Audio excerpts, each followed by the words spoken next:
Hi guys, I'm Hope and I did my article on chapter 13, Stepfamilies, and the title of it was Remarriage as an Incomplete Institution by Andrew Cherlin. Now, I don't know if Cherlin is how you pronounce his last name, but that's how I've been saying it for the last month, so whether it's right or wrong, please excuse me. So, first thing I wanted to mention before I got into the article was that, they did mention that remarriages had the highest rates of divorce. Second was that this article seems as if it was done in November 1978. And some things that they did mention in the article were that they were not sure at the time how many step-parents and step-children were in the United States. And I guess their information is probably going to be a bit different from what we know about step-families now. And they did suggest for future research on remarriage and the institutionalization of married life. So that's just a couple things I thought I would mention. So a few more things that I'm going to mention before I get into the article are some terms. And now I'm sure that most of you already know what these terms are, but just in case there's one or two people who don't know what they are, I thought I would, just let them know. So the first one is remarriage. Remarriage is a second or subsequent marriage. The next term is divorce. Now, divorce is the legal dissolution of a marriage by a court or other competent body. The next is institutionalization, which is the action of establishing something as a convention or norm in an organization or culture. The next one is stepfamily, which is a family that is formed on the remarriage of a divorced or widowed person and that includes one or more children. And the last term is habitualized, which is the state of being controlled, as in thinking, by old habits. So, one idea, I was going to first talk about institutions. Now, one idea that I felt really fit the article was by Berger and Luckman, and they said that institutions define not only acceptable behaviors, but also objective realities itself. Social institutions range from political and economic systems to religion and language. So basically, a lot of what we do, a lot of the behaviors that we act upon, they're all based on what we seem as acceptable by society. So marriage is seen as acceptable by society, and a lot of the things that you do in marriage, you do based on what you see as accepted by society. Now, one thing that they mentioned was that they did believe that marriage, the normal gender roles and so on, had declined.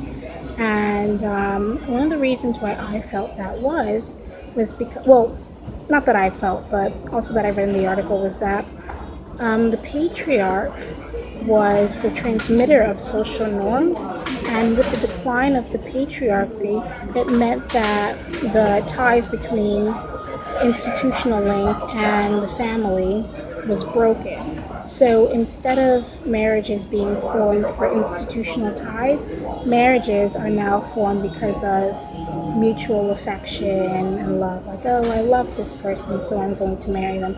It's not really for financial stability and other reasons why. The next thing that I was going to decide was not decide, but that I was going to mention was that was the problems of family unity. So some statistics that I saw was that in 1975, 84% of brides remarrying was because of divorce, and 16% of married brides were because they were widowed. And then for the grooms, 86 of them were divorced, and 14% of them were widowed. And that's a big difference from what they had before, because in the 1920s and before then, most people were married because their partner died, not because they just didn't like them anymore and wanted a divorce. I was recently at a family reunion, and a lot of the older couples that are 96, 98, I have an uncle who's 103, they're all remarried, and it's all because of, their partners were deceased, and they decided to seek another partner. And the topic of divorce did come out, and a lot of them just don't see divorce as like a natural thing. They see it as some type of evil. So that's just one thing that I wanted to mention. Another thing that I saw was that the percentage of divorces which involved at least one child increased from 46% in 1950 to 60% in 1974. The remarriage rate for divorced and widowed women was about 50% higher in the mid-1970s than in 1940s. Also, remarriage has only recently become the predominant form of remarriage, and a number of studies have shown a greater risk of separation and divorce for remarriages after divorce. So another thing that the article mentioned were misconceptions of remarried people, such as those who remarry are older and more mature. They have more time to search the marriage market and determine their needs and preferences. And divorced men may be in a better financial position and command greater work skills. Now, one thing that I felt about them being in a greater financial position, I felt like that was kind of wrong. Well, maybe that might have been what they felt back then, but I don't see it as a thing now, because I have a lot of friends who they are married to a man who was in a previous marriage, and the financial situation isn't that good because most of his paycheck goes to paying child support for his children that are with his ex-wife. So that's just how I perceived it. Others may perceive it differently.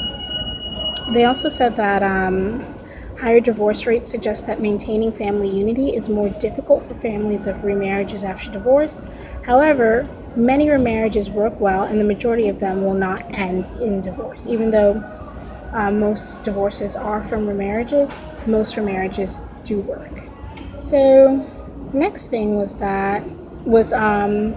explanations for why some remarriages end up breaking off. So the first one is that many people in remarriages have personality disorders which preceded their marriages. They have unresolved conflicts which must be treated before a successful marriage can be achieved, and their problems may lead them to marry a second spouse and repeat the problems for their first marriage. And they show higher levels of psychiatric symptomatology, although there is little evidence of this. They don't have a lot of evidence of it.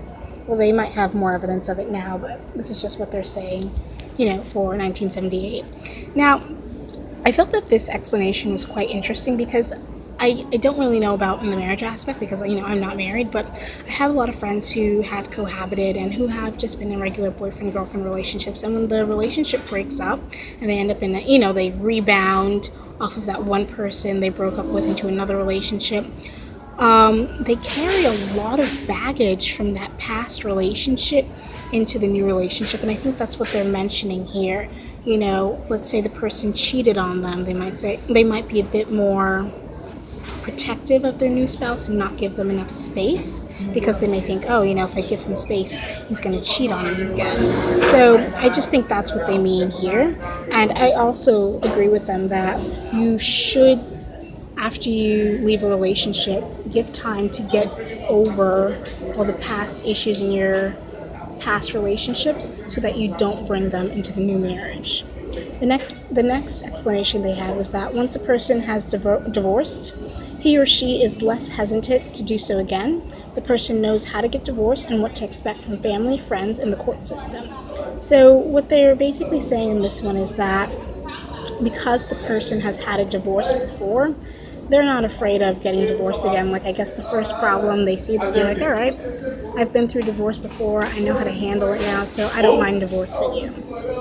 So the next section was institutional support. So basically they're saying that problems come from a lack of institutionalized guidelines for solving many problems of married life, and there's no proper kinship terms. They have issues with authority and discipline to stepchildren, and there are no institutionalized solutions for their problems. They have issues with legal relationships, sexual contact, and there are more opportunities for disagreements and divisions among family members and more strain in remarriages after divorce.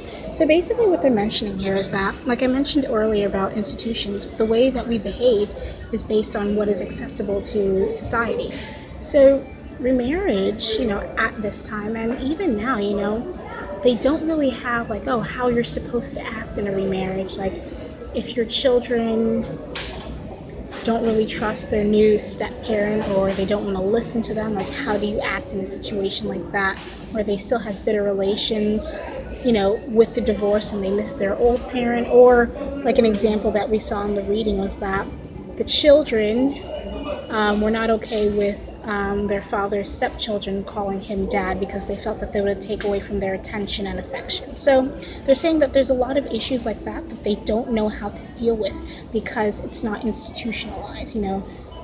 There's no one that came before them that did these things, and they don't know how to act, basically. So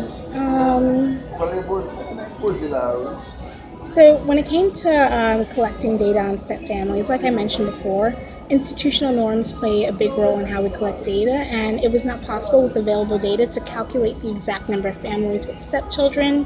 However, they do know that in 1970, 8.9 million children lived in two-parent families where one or both parents had been previously divorced. And there's very little quantitative information regarding remarriages.